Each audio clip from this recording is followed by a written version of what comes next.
예수께서 이 땅에 교회를 세우신 이유는 세상의 영광을 교회로 가져오라는 뜻이 아닙니다. 하나님의 사랑과 그 희생을, 그리고 정의와 긍휼을 세상 속으로 퍼뜨리기 위해서 교회를 이 땅에 세우셨습니다. 오늘 우리에게 주시는 주의 말씀은 로마서 1장 11절에서 17절의 말씀입니다. 내가 너희 보기를 간절히 원하는 것은 어떤 신령한 은사를 너희에게 나누어 주어 너희를 견고하게 하려 함이니, 이는 곧 내가 너희 가운데서 너희와 나의 믿음으로 말미암아 피차 안위함을 얻으려 함이라. 형제들아, 내가 여러 번 너희에게 가고자 한 것은 너희가 모르기를 원하지 아니하노니, 이는 너희 중에서도 다른 이방인 중에서와 같이 열매를 맺게 하려 함이로되 지금까지 길이 막혔도다. 헬라인이나 야만인이나 지혜 있는 자나 어리석은 자에게 다 내가 빚진 자라. 그러므로 내가 할 수 있는 대로 로마에 있는 너희에게도 복음 전하기를 원하노라. 내가 복음을 부끄러워하지 아니하노니 이 복음은 모든 믿는 자에게 구원을 주시는 하나님의 능력이 됨이라. 먼저는 유대인에게요 그리고 헬라인에게로다. 복음에는 하나님의 의가 나타나서 믿음으로 믿음에 이르게 하나니, 기록된 바 오직 의인은 믿음으로 말미암아 살리라 함과 같으니라. 아멘. 오늘 우리에게 주시는 주의 말씀입니다. 자리에 앉아 주시기 바랍니다. 하나님의 임재가 있는 우리의 예배가 되기를 바랍니다. 우리가 그 임재 속에 들어갈 때 하나님의 평안이 우리 가운데 임하기를 간절히 축원합니다. 근래에 제가 하얀목으로 이 디모데 전후서를 묵상을 했습니다. 그리고 지금은 디도서를 하고 있죠.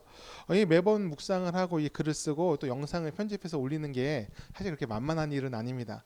틀을 다 만들어 놔가지고 쉽게 하려고 노력하는데 그게 사실 쉬운 일은 아니에요.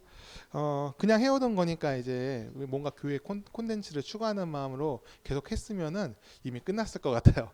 어느 순간인가 사실 조회수 중요하잖아요, 유튜버들한테. 저도 유튜버잖아요, 그렇죠? 조회수 신경 쓰이죠. 그거 봤을 때는 막 늘어나진 않아요. 조회수가만 그거 보면서 이거 뭐 일반적인 콘텐츠를 생각하면은 더 효과적인 것, 더 자극적인 것, 조회수가 많이 나올 만한 것 찾아서 만들면 될 것 같으니까 이거 말고 다른 걸로 넘어갔을 것 같아요. 근데 벌써 2년이 넘게 이 하얀목을 이어오고 있어요.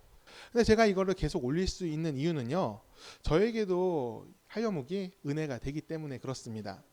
묵상하면서 또 글을 정리하면서 또 영상을 만들면서 3번의 은혜가 저한테 쏟아져 들어옵니다. 이번 디모데 전후서를 묵상하며 느낀 것이 있습니다. 무엇을 느꼈느냐? 바울의 마음, 바울의 심정을 느꼈습니다. 어떤 마음으로 바울이 디모데에게 편지를 썼을까? 그런 마음에 대해서 묵상을 해봤어요. 디모데서는 이전에 바울의 편지와는 좀 많이 다릅니다. 바울의 다른 서신들의 내용의 핵심은 십자가, 부활, 또 재림에 대한 기대감입니다. 다른 서신들은 대부분 그 내용이 중심을 이루고 있어요. 예수님의 다시 오심을 기대하면서 구원의 은혜와 부활의 소망을 지키고 퍼뜨리는 것, 그것이 바울의 편지의 핵심입니다. 그런데 이 디모데 전후서는 사뭇 그 느낌이 다릅니다. 하나님의 은혜를 전해야 되겠다, 그것은 똑같습니다. 하지만 주된 관심사가 주님의 현현에 맞춰 있어요. 이 현현이 뭐냐? 나타나심이란 뜻인데 어디에 나타나냐? 우리의 삶 가운데 하나님의 은혜가 나타나야 된다. 하나님의 뜻을 따르며 살아야 된다. 그것에 대해서 주로 강조하고 있어요. 우리 삶 속에서 예수님의 모습이 나타나야 된다. 그 얘기를 하고 있는 것이죠. 다시 말해서 이 세상을 믿음의 사람으로 사는 것이 중요하다. 그 얘기를 디모데 전후서에서 하고 있습니다. 믿음의 사람으로 이 세상을 사는 것, 그것은 매우 중요합니다. 하나님께서는 사람을 쓰셔서 이 복음을 전하시기 원하시기 때문이죠. 이것은 2000년을 지난 오늘까지도 마찬가지입니다. 우리는 예수 그리스도의 다시 오심을 기다리며 또 오늘을 사는 사람들입니다. 맞습니까? 하지만 주님이 언제 오시느냐, 그것은 아무도 몰라요. 안 알려준다고 하셨으니까. 그래서요, 오늘이 중요한 거예요. 오늘을 하나님의 사람으로 살면서 세상 속에서 우리 그리스도의 빛을 우리가 나타내야 되는 것입니다. 우리의 말로써 또 우리의 행동으로 예수님을 증거해야 하고, 정의와 긍휼, 사랑과 희생으로 예수님의 길을 따라가야 합니다. 그것이 보여져야 된다는 겁니다. 그런데 바울이 쓴 서신마다 이 등장하는 무리들이 있어요. 부정적인 의미로 등장하는 무리들이 있습니다. 율법주의자들이죠. 그들은 바울이 전한 복음 위에 다른 가르침을 자꾸 더하려고 합니다. 바로 율법을 더하려고 하는 것이죠. 바울의 복음은 부족하고 불완전한 것이다. 예수님의 이름은 이 마중물 같은 것이고 율법을 지키면서 거룩하게 살아야지 완전한 구원에 이를 수가 있어.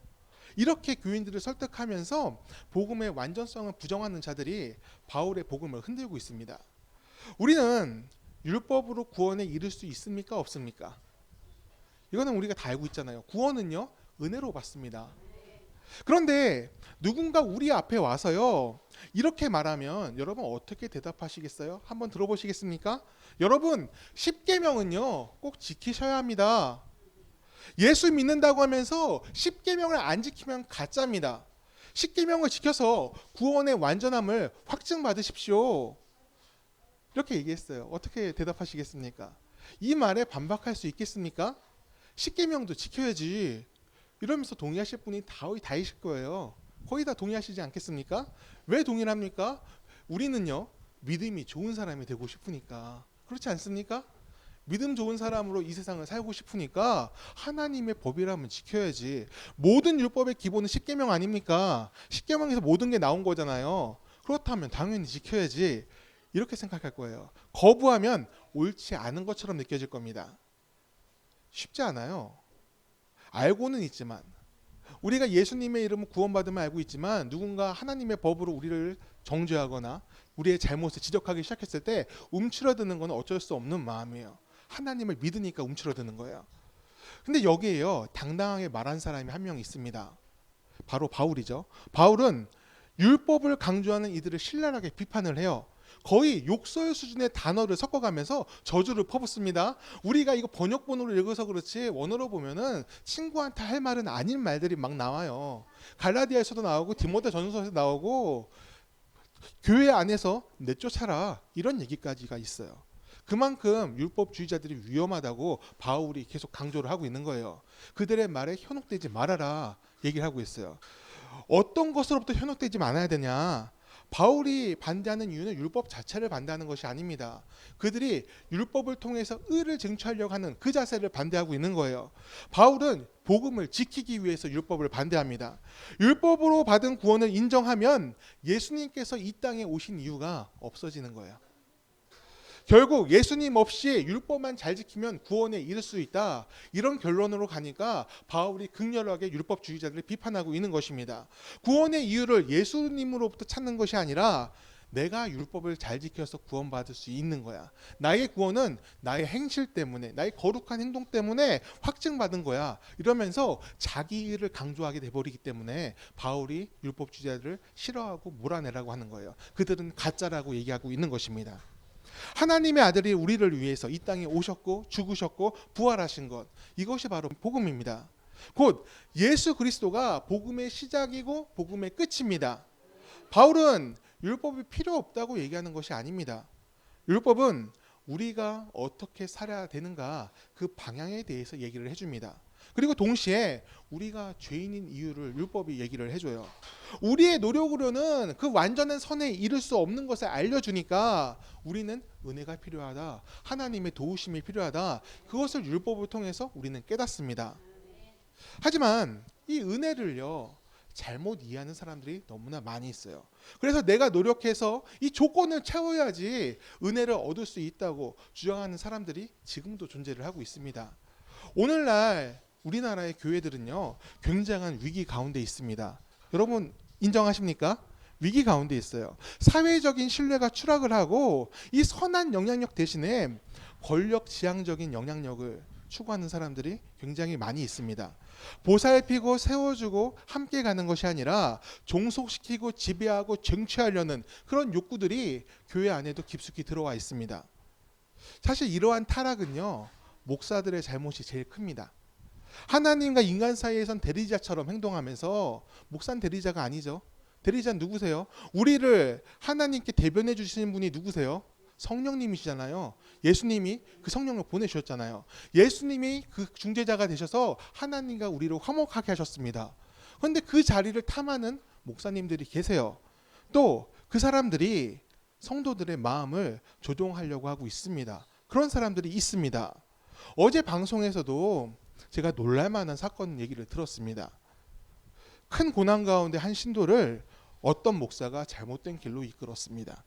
헌신을 하면 너의 삶의 문제가 풀릴 것이다. 하나님이 감동시킬 만한 재물을 바쳐라. 신용 불량자가 될 정도로 너의 모든 것을 하나님께 걸어봤냐.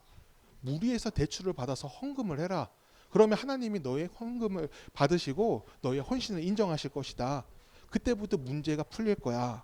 하나님께 모든 것을 걸어라. 그러면 은혜가 임한다. 이 믿음이라는 것을 포장해가지고 가스라이팅을 한 것이죠. 결국 이 성도분은 이 삶이 점점 피폐해졌습니다. 그리고 결국에 마지막에는 스스로 목숨을 끊는 것으로 결말을 맞았습니다. 이 소식을 들은 그 목사가 이런 소리를 했어요. 죽긴 왜 죽어? 이거 어이없는 말 아닙니까? 누가 죽음으로 몰았습니까? 자신이 몰아놓고 왜 죽냐고 물어봐요.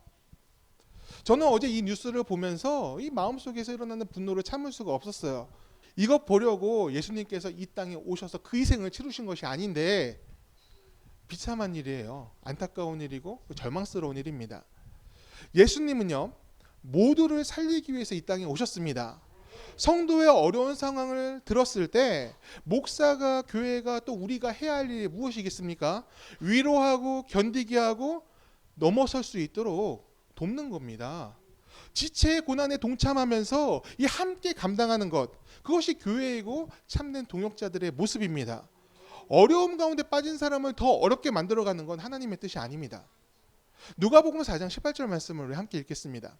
주의 성령이 내게 임하셨으니 이는 가난한 자에게 복음을 전하게 하시려고 내게 기름을 부으시고 나를 보내사 포로된 자에게 자유를, 눈먼 자에게는 다시 보게 함을 전파하며 눌린 자를 자유롭게 하고 주의 은혜의 해를 전파하게 하려 하심이라. 아멘.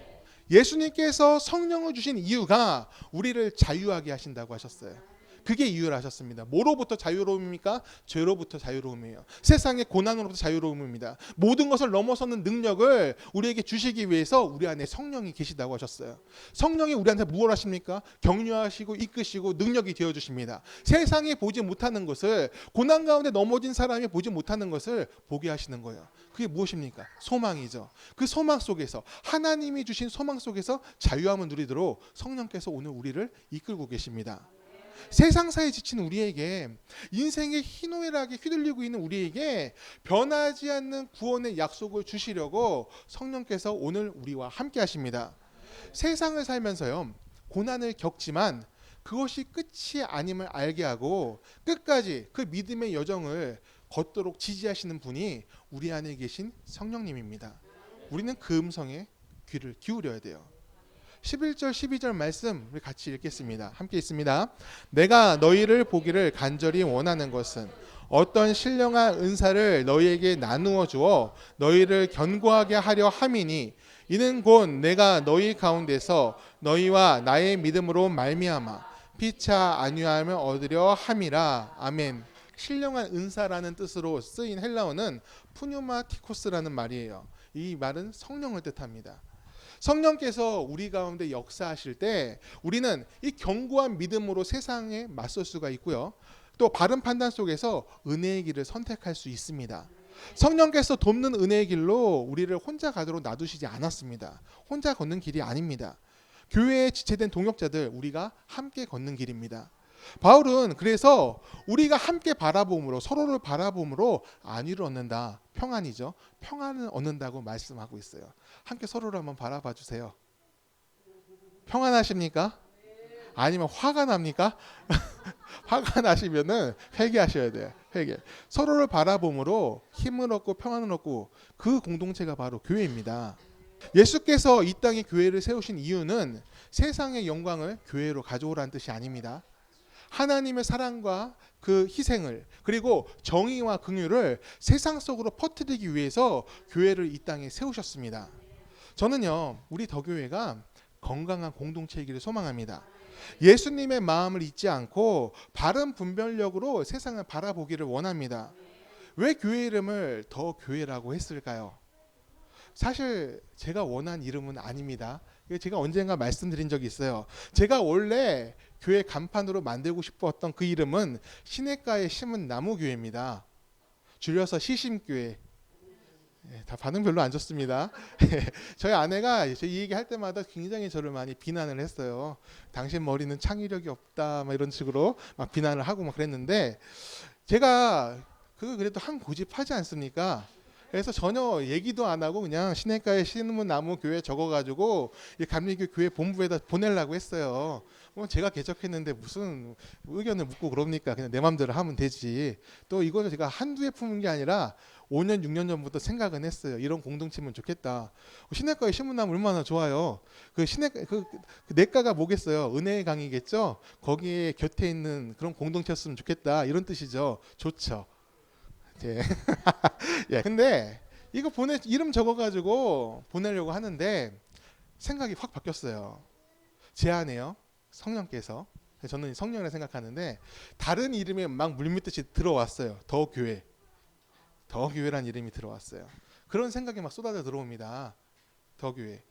사실 더 교회는 이름이 없는 거나 마찬가지죠. 더가 정관사잖아요.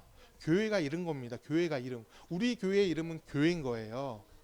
그런데 그 교회라고 써가지고 본부에 보낼 수가 없잖아요.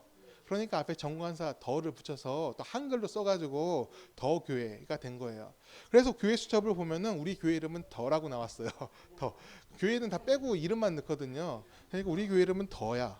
근데 봤을 때 이게 사실 말이 안 되잖아요. 그래서 나도 이거 별로 이거 아닌데 했는데 거절할 수가 없었어요.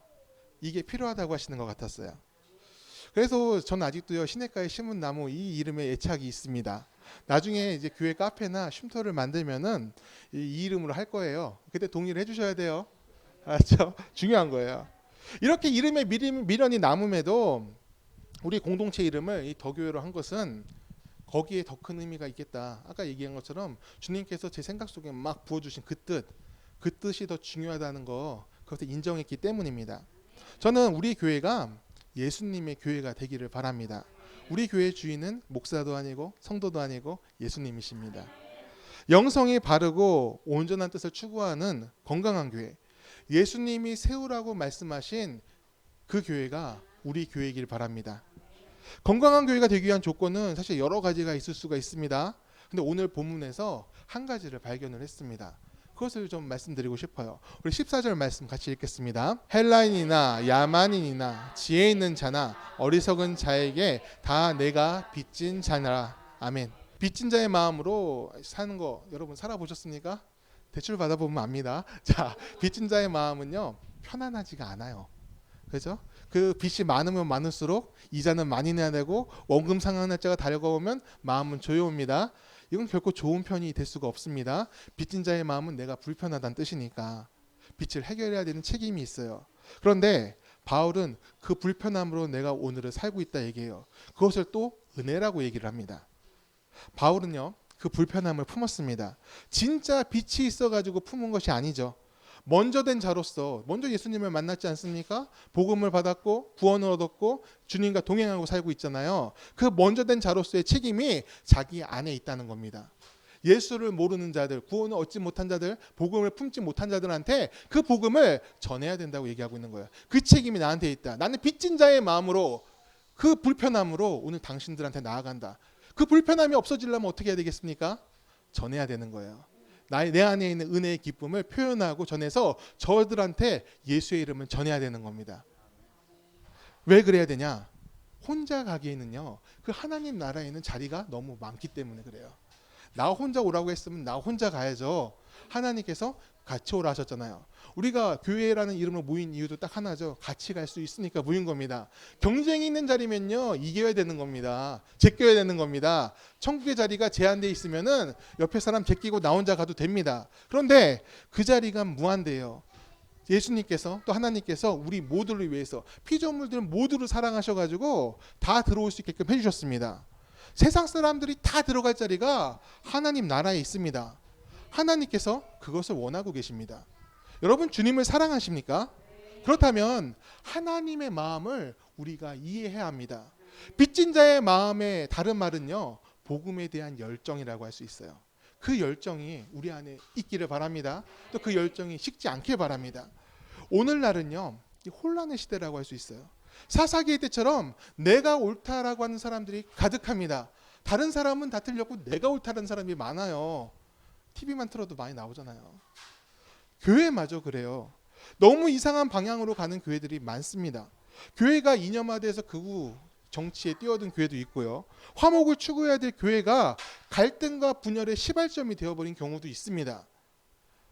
이렇게 우리는요, 길을 놓치는 경우가 많아요. 그래서 우리는요, 중심을 놓치지 않을 필요가 있습니다. 우리 중심은 무엇입니까? 바로 예수 그리스도죠. 할렐루야. 예수님이 우리의 중심이십니다. 예수님이 왜 이 땅에 오셨고 또 이 땅에서 어떤 일을 하셨고 또 어떤 마음을 품으셨는지 우리는 이미 알고 있습니다. 그것을 잊으면 안 되는 거예요. 그것을 잊는 순간 우리는 중심을 놓치게 되는 겁니다. 우리가 세상을 이길 방법은 거짓과 술수, 모략과 세력을 갖는 것이 아닙니다. 진실함과 정직함, 정의와 긍휼, 섬김과 희생으로 우리가 세상을 이겨야 돼요. 왜 이 방법을 써야 돼요? 예수님이 세상을 이긴 방법이기 때문에 그렇죠. 이것은요, 쉽다고 말씀은 못 드리겠어요. 매우 어렵습니다. 너무 오래 걸릴 것 같습니다. 하지만 이렇게 살아야 부끄럽지 않습니다.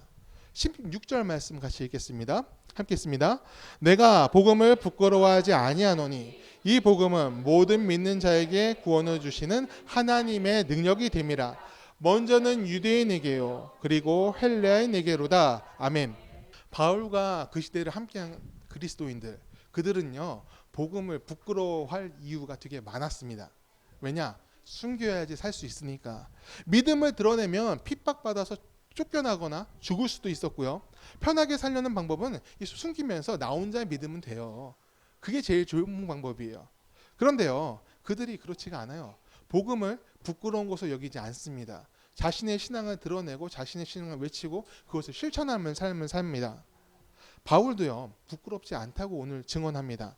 하나님의 뜻대로 산다는 확신이 바울 안에 있었기 때문이죠. 나에게는 하나님의 뜻이 있고 저들에게는 없다. 그러므로 나는 저들한테 복음을 전해야 된다. 유대인뿐만 아니라 세상에 있는 모든 사람들, 일단 헬라인이라고 표현했죠. 그 헬라인에게도 유대인들이 인정하지 않고 구원받을 수 없다고 하는 그 이방인들에게도 내가 복음을 들고 나아가야 된다. 왜냐하면 나에게는 진리가 있기 때문이다. 그 진리가 누구입니까? 바로 예수 그리스도. 그거에 대한 자신감이 있었어요. 그러니까 부끄러워하지 않습니다. 숨기지 않습니다. 죽어도 지키는 거예요. 이 확신이 있으니까 세상이 복음 때문에 핍박을 해도 굴하지 않습니다. 복음, 바로 예수님이 바울이 존재하는 이유이기 때문에 그렇습니다. 우리 17절 말씀 같이 읽겠습니다. 17절입니다. 함께 있습니다.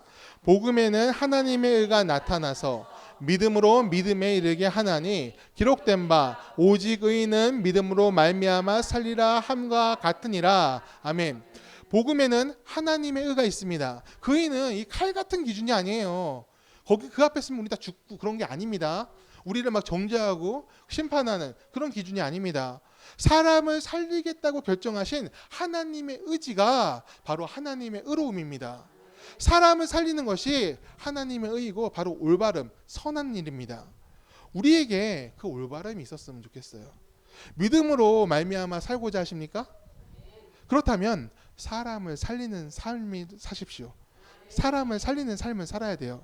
삶 전체로 예수님을 나타내고 우리의 입술로 하나님의 높으심을 찬양하고 경배를 하십시오. 그리고 세상의 사람을 살리는 결정과 섬김으로 우리의 믿음을 전했으면 좋겠어요. 얼마 전에 이 다큐멘터리를 하나 시청을 했어요. 우연히 시청하게 됐는데 그 내용이 개가 진화를 어떻게 해왔느냐 그거에 대한 내용이었어요. 유전적으로 개의 조상은 늑대하고 똑같다고 그래요. 늑대로부터 분화되어 나왔다 이렇게 얘기를 합니다. 지금도 개와 늑대는요 유전적으로 99%가 같아요. 그래서 이 교배가 가능하죠. 이종 교배가 가능합니다. 그런데 재밌게도 개는요 길들이는 게 가능합니다. 사람을 잘 따르죠. 근데요 늑대는 불가능해요. 새끼 때 잡아와가지고 인간이 막 길러도 어느 정도 크면 그 야생성이 드러난다고 그래요. 드러나가지고 사람을 물고 그리고 가축을 잡아먹고 그런다고 그럽니다. 그런데 이 유전자가 비슷한 개는 전혀 다른 모습을 보이잖아요. 친숙하고 그리고 사랑스럽고 되게 애완으로도 많이 키우고 사람의 명령함을 듣잖아요. 어떻게 이 비슷한데 유전적으로 99%가 비슷하다고 그러는데 이런 차이가 생겼을까요? 학자들은요, 그 차이를 시간이라고 얘기해요. 인간과 첫 만남을 가진 개의 조상이 있겠죠. 늑대일 수도 있고요. 그 늑대가 인간에 대해서 조금 다른 생각을 하고 나한테 먹이를 줬네 이런 생각하면서 새끼를 낳습니다. 그 좀 더 인간과 가까워진 새끼는요, 또 성장해서 또 새끼를 낳고 그 과정을 계속 반복하면서 오늘날 인간의 친구인 개가 존재하게 되었다. 그 다큐멘터리가 그런 얘기를 하고 있어요. 그 유전자라는 거 여러분 아십니까? 그 유전자는 놀랍지 않습니까? 저도 이제 아들을 키워서 이제 같이 살고 있잖아요. 볼 때마다 깜짝깜짝 놀랄 때가 있어요. 옛날에는 그 유전자라는 것이 외모만 좀 닮은 줄 생각을 했습니다. 그런데 그 유전자 안에는 우리가 생각하는 것보다 더 많은 것들이 담겨 있더라고요. 말투라든지 그리고 성격이라든지 심지어 걸음걸이까지도 부모랑 비슷해지는 그런 모습을 많이 봤습니다. 보이지 않는 성향이나 습성들이 거기에 많이 섞여 있다고 그래요. 근데 그것은 뭐 어느 한순간에 된 것이 아니라 조상 때부터 계속 이어져 내려오는 뭐 그런 것이라고 하죠. 저는 이 개에 대한 다큐를 보면서요, 사람도 그럴 수 있겠다 이런 생각을 했습니다. 뭐 제가 방금 얘기 들은 제 아들 그 외모나 키 같은 거 말고 정말 성향이나 성격도 이 유전자를 통해서 흘러갈 수 있겠다 그런 생각을 합니다. 그리고 또 한 가지, 마찬가지로 믿음도 그럴 수 있겠다 그런 생각을 한번 해봤습니다. 설사 그 유전자 안에 믿음이 담기지 않을 수 있어요. 영적인 거니까. 그렇지만 다른 걸로 다른 의미에서 영적인 유전자도 존재하지 않을까 그런 생각을 해봅니다. 하나님을 아는 지혜, 하나님을 믿는 생활, 우리보다 먼저 하나님을 믿는 사람들을 통해서 그 믿음이 우리한테 흘러오지 않았습니까? 어느 날 갑자기 우리가 예수님을 만나가지고 하나님을 믿게 된 거 아니지 않습니까? 수천 년 전부터 우리보다 먼저 믿음의 길을 걸었던 사람들이 있습니다. 그들이 쌓은 믿음의 유산 위에서 우리가 오늘의 신앙을 쌓고 있는 거예요. 사도 바울 때 기독교는 소수였습니다. 더군다나 핍박받아서 존재하지 않을 것 같은 미약한 세력이었습니다. 그런 약자였죠. 하지만 진리에 대해서 포기하지 않는 열정이 그들을 통해 흘러서 우리에게 왔습니다. 시간은 2000년이 걸렸어요. 우리보다 먼저 된 이들이 축복의 통로가 되어줬기 때문에 가능한 일입니다. 마찬가지로 우리가 축복의 통로가 되어야 할 사명이 우리에게 있습니다. 우리가 믿음, 곧 복음을 전하는 통로가 되어야 우리의 자녀들도 그렇고요. 또 우리의 후세들이 예수님을 만날 수가 있습니다. 먼저 그것을 위해서 우리가 증명해야 될 것이 있어요. 예수님을 믿는 것이 안 믿는 것보다 낫다는 것을 증명할 수 있어야 돼요. 삶으로 증명을 해야 합니다. 정의와 긍휼과 사랑과 섬김, 정직함, 그리고 내려놓음. 우리가 굉장히 중요하게 생각하는 가치잖아요. 왜 중요합니까? 하나님으로부터, 예수님으로부터 온 가치이기 때문에 중요합니다. 그것이 우리가 중요하다고 얘기하고 있다면 우리 삶에서 나타나야 되는 거예요. 우리 삶에 주어진 십자가의 은혜와 가치를 삶으로 나타낼 때 세상 사람들이 우리 안에서 예수님을 봅니다. 우리가 이런 삶으로 믿음을 증명하는 거 왜 합니까? 누구를 위해서 해야 합니까? 바로 주님을 위해서 하는 거예요. 주님께서 우리를 위하셨으므로 우리도 주님을 위해서 살아야 합니다. 그건 우리가 작아지는 것처럼 느껴질 수도 있어요. 내 삶이 없어지는 것 같이 느껴질 수도 있습니다. 하지만 실상은요, 우리가 커지는 거예요. 여러분, 우리가 큽니까? 하나님이 큽니까? 당연하죠. 그 크신 하나님이 내 안에 들어오시는 거예요. 그럼 우리가 커지는 거죠. 우리 삶의 지경이 넓어집니다. 하나님이 우리 안에서 일하시도록 하는 것, 그것이 바로 우리 믿음을 증명하는 길이에요. 주님을 위해서 사는 것이 우리가 좀 더 나은 사람이 되는 것이다. 그것을 믿음이 없는 사람들, 아직 예수님을 만나지 못한 사람들에게 우리가 나타내야 돼요. 그것이 우리가 증인의 삶을 사는 것입니다. 선한 주님의 이끄심이 오늘 우리와 함께하길 바랍니다. 그리고 믿음의 선한 열매를 맺어서 복음을 흘려보내는 삶을 살 수 있기를 간절히 축원합니다. 오늘 이 시간에 우리가 찬양하고 기도할 텐데요. 하나님께서 우리를 이 교회라는 이름으로 묶으신 이유를 우리가 잊지 않았으면 좋겠어요. 함께 믿음의 길을 증명하라는 겁니다. 혼자 가지 말고 너희가 연합하여서 나의 선한 뜻을 드러내라. 그것이 바로 하나님께서 오늘 우리를 이곳에 모이게 하신 이유입니다. 사랑과 믿음으로 우리 인생의 여정을 함께 동행하기를 바랍니다. 위로하고 응원하고 동역함으로 믿음의 여정을 끝까지 동행하기를 주님의 이름으로 축복합니다.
인도하신 것처럼 내 위에 임하소서. 나의 노래로 주님의 성전을 지으니 높임을 받으소서. 이스라엘의 찬송 중 거하신 주님은 거룩하십니다. 두 손 들어 주님의 보좌를 만들고 온 맘 다해 경배하리.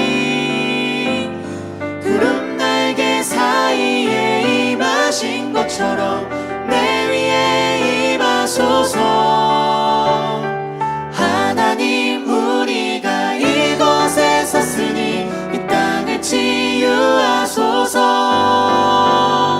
하나님 우리가 어디에 있든지 주를 높이리라. 열방들아 주님을 송축할지어다. 그 발 아래 입 맞추라. 영원한 통치자 주 예수 그리스도